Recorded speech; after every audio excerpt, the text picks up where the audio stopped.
week when President Obama faced controversy over his trip to Afghanistan, one former president is quietly paying tribute to America's wounded warriors. It's the classic story of keeping America great, and a rare interview with a man who stayed out of the spotlight since leaving office, former President George W. Bush. I held our military in awe when I was president, and the stories they tell just increase the awe. At first glance, Sergeant Major Chris Self is exactly who you'd expect in a race like the W100. Over 60 miles of mountain biking under the blazing Texas sun.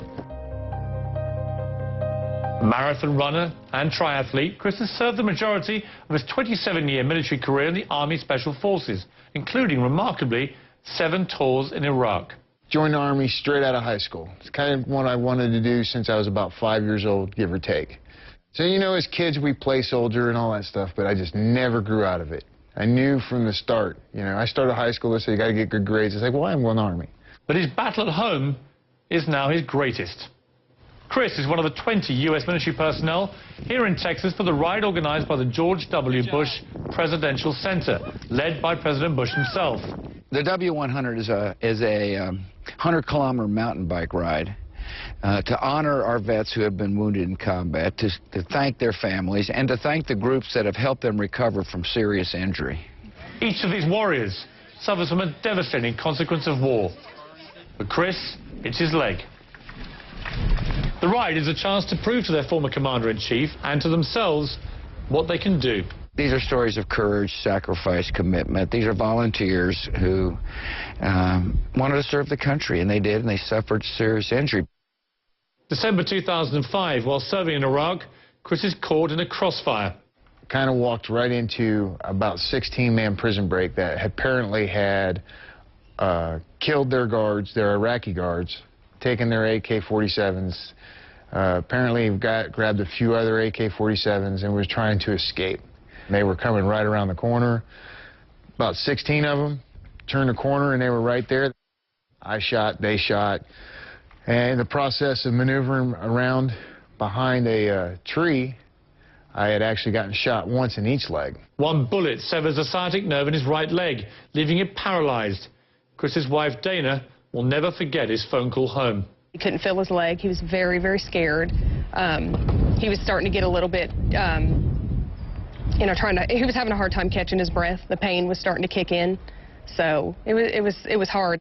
Back in the U.S. at Walter Reed Army Medical Center, the prognosis is not good. Legs still wouldn't work. Really, from the knee down, I didn't have hardly any sensation, and from about mid-calf down, I had no sensation, no movement, no use. So when I would walk, the foot would just kind of flop there. 7 months later, Chris and Dana made the devastating decision to have his paralyzed right leg amputated. I was determined I'm going to get back and I'm going to do everything I did before I lost my leg.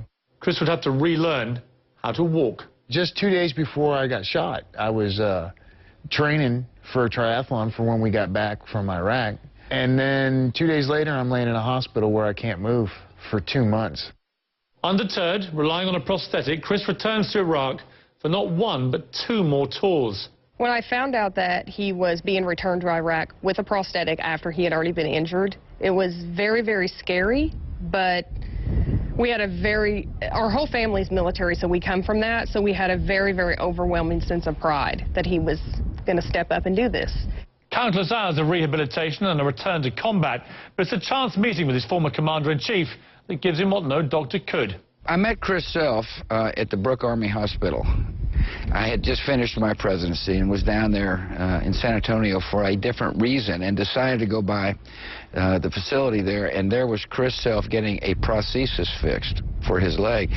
He said, I understand you mountain bike. So we got to chit-chat about bikes, and, you know, he let me know that he was a mountain biker, and as the conversation ended, he started to walk off. He said, you should join me in a bike ride sometime. And I said, well, you are the boss. You say when and where, I will be there. He said, okay, Friday, 9 a.m., be at my ranch. And sure enough, he did. And a friendship, and a lasting friendship started right there. Since leaving office, President Bush has stayed out of the public eye, choosing instead to devote his time to veterans and friends like Chris Self. Seeing Chris around President Bush never gets old.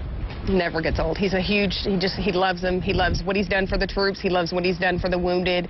He's a wonderful, wonderful, genuine man, and it's meant the world to Chris to be able to be invited to these things and to be a big part of the W100. It means the world to the president as well.